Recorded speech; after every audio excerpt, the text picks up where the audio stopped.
Welcome back to General Biology 1 lectures. I am Josephine Guerrero and I will be your lecturer. We are now on the part 2 of our discussion on the cell structure and functions, and still, we are going to analyze the remaining parts of the cell to the film Harry Potter, as analogies like this would help you better understand their function. Plus, you could get a great deal of information in this video that might inspire you in your performance tasks.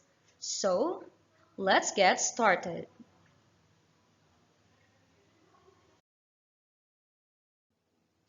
In this video, we are going to talk about the endomembrane system and the other cell organelles and the energy-related organelles, chloroplast and mitochondrion. The word endo in the endomembrane system already gives you a clue that these membranes are found inside the cell, or the eukaryotic cell. The endomembrane system is a series of intracellular membranes that compartmentalize the cell. It is a group of membrane-bound organelles that restrict enzymatic reactions as they work to modify, pack, and transport lipids and proteins within or out of the cell. It consists of the nuclear envelope, or the nuclear membrane, membranes of the endoplasmic reticulum, Golgi apparatus, vesicles, and lysosome.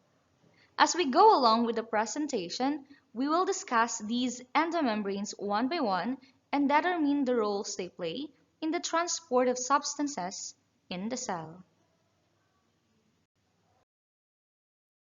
While the membrane of the nuclear envelope has already been discussed in the previous video, and it has been said that it helps in separating chromosomes from the rest of the cell, here is another interesting membrane adjacent to it: the endoplasmic reticulum. There are two types of endoplasmic reticulum, and you can easily tell them apart by their appearance. Not that we are trying to judge them, we are simply describing. The dotted part around the nucleus just after the nuclear envelope is the rough endoplasmic reticulum, and the flattened sac next to it is the smooth endoplasmic reticulum. Collectively, it is a system of membrane channels and saccules, or flattened vesicles, continuous with the outer membrane of the nuclear envelope.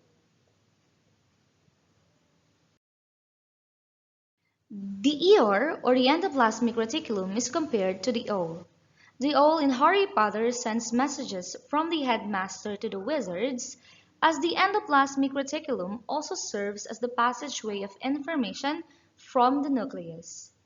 Collectively, the ER modifies proteins and synthesizes lipids. But in which parts of the ER do these functions take place?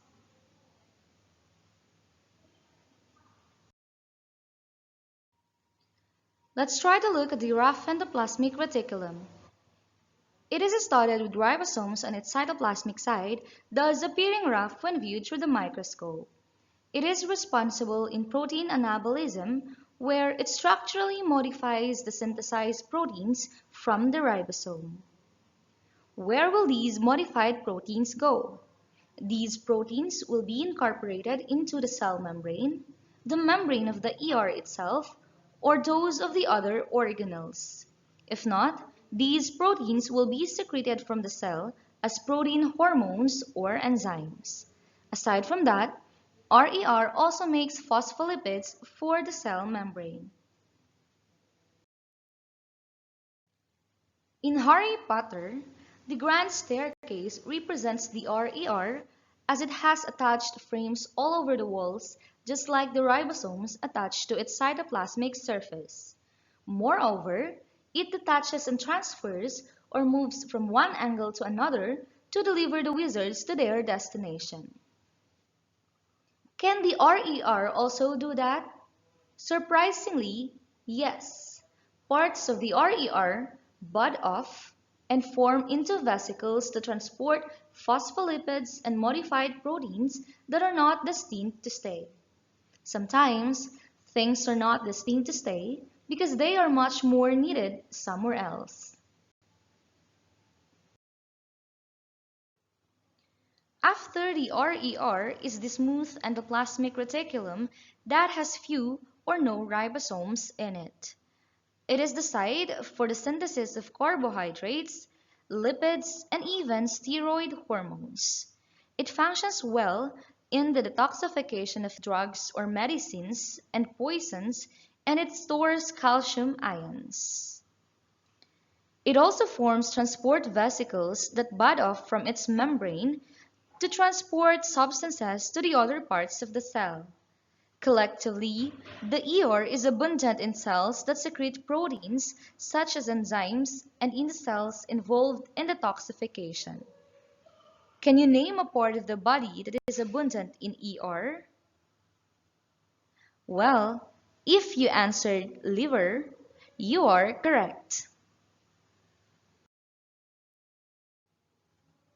Yet, the SER is just like the Transfiguration classroom, where the art of changing the appearance and form of an object is taught. In SER, carbohydrates and lipids are synthesized or formed. These lipids and proteins will then be transported by the vesicles to their next destination, which is the Golgi apparatus. The lipids and proteins from the ER delivered by the vesicles will be received by the cis phase or the side near the ER and will exit the trans phase or the side farthest to the ER or opposite the cis phase. What happens to the lipids and proteins in the Golgi apparatus? The Golgi apparatus is considered the ultimate packaging center of the cell, so sorting or the addition of short chains of sugar molecules, tagging a phosphate group so that they can be routed to their proper destinations, and finally, the packaging of modified lipids and proteins in the secretory vesicles from the trans phase take place. It is also responsible in the distribution of modified lipids and proteins. But how? Just like the Hogsmeade station that served both the Hogsmeade village and Hogwarts, the Golgi apparatus distributes the modified lipids and proteins through the secretory vesicles that will deposit its contents into other parts of the cell, where they will be used or fuse with the plasma membrane and release their contents outside the cell. A great deal of secretory activity happens in the cells abundant in Golgi apparatus, just like the salivary glands that secrete digestive enzymes. Can you name some more? Well, you can write them down on the comment section and we'll see if you are correct.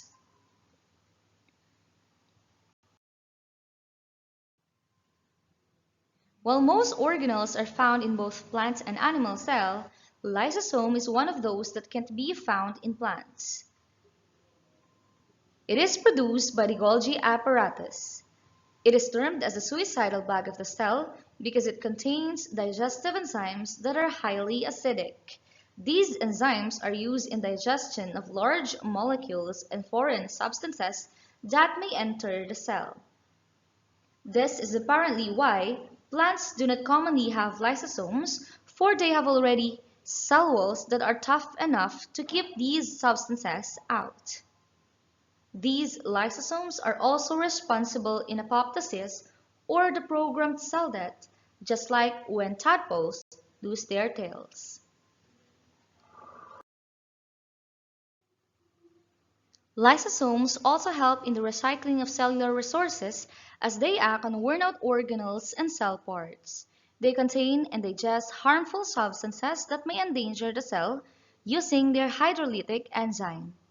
Just like the Azkaban prison, which is a place for the threats to the school of wizards, lysosome is where unwanted and harmful substances to the cell are found.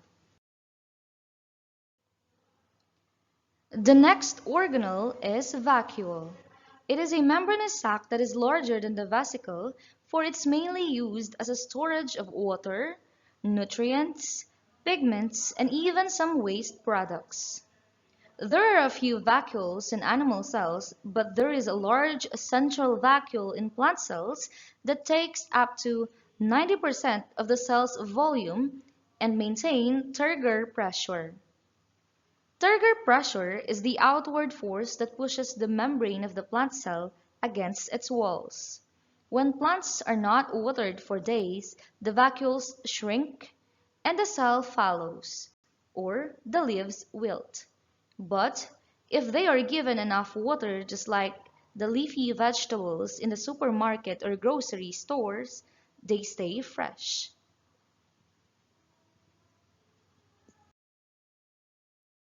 The vacuole functions mainly as storage, similar to the potion storeroom where they store supply of potions and other ingredients in Hogwarts. Now, the following organelles are no longer part of the endomembrane system, but are still very important because they are energy-related organelles. The first one is mitochondrion or mitochondria. These are double membrane-bound organelles that contain ribosomes and their own DNA. They are also known as the powerhouse of the cell because they are responsible for making adenosine triphosphate, or ATP, or the short-term stored energy of the cell through cellular respiration. Cellular respiration is a process that uses oxygen and produces carbon dioxide as a waste product.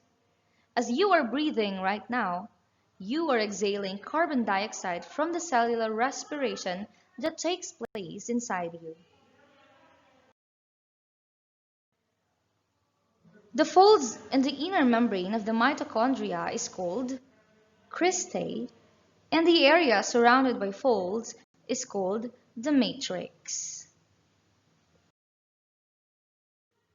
In Harry Potter, without magic or spell, the wizards wouldn't be able to function in saving Hogwarts from the one who we can't really say the name. It gives them power and it enables them to do tasks which are too difficult to deal with without magical intervention. The energy given by the process done in the mitochondria provides the cell enough energy to perform simultaneous metabolic processes. Another energy-related organelle is the chloroplast. It is a double membrane-bound plant cell organelle that carries out photosynthesis, or the series of reactions that use carbon dioxide, water, and light energy to make glucose and oxygen. Its inner membrane is a set of interconnected and stacked fluid-filled membrane sacs called thylakoids, which are stacked to form a granum or grana. The fluid in which the grana are suspended is called the stroma. The chloroplast contains the green pigment called chlorophyll, which captures light energy, enabling photosynthesis, or the food-making process. This is why plants and other photosynthetic organisms are called autotrophs. They can make their own food.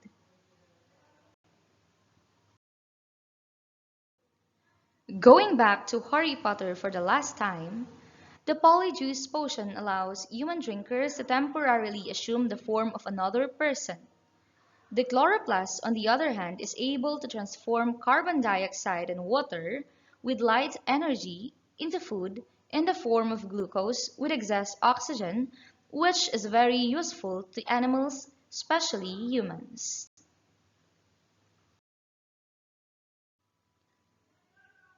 The mitochondria and chloroplasts are two types of membranous organelles that specialize in energy conversion. Chloroplasts use solar energy to make carbohydrates by using photosynthesis, and mitochondria breaks down carbohydrates to produce ATP or energy.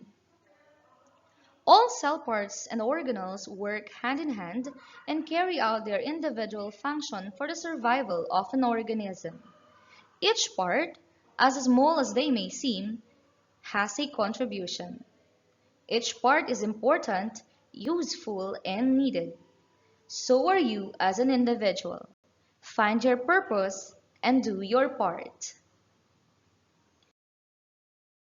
So, if ever you feel small and feel like you can't do anything, think about the cell. And remember, great things are done by a series of small things brought together. Thank you very much for watching.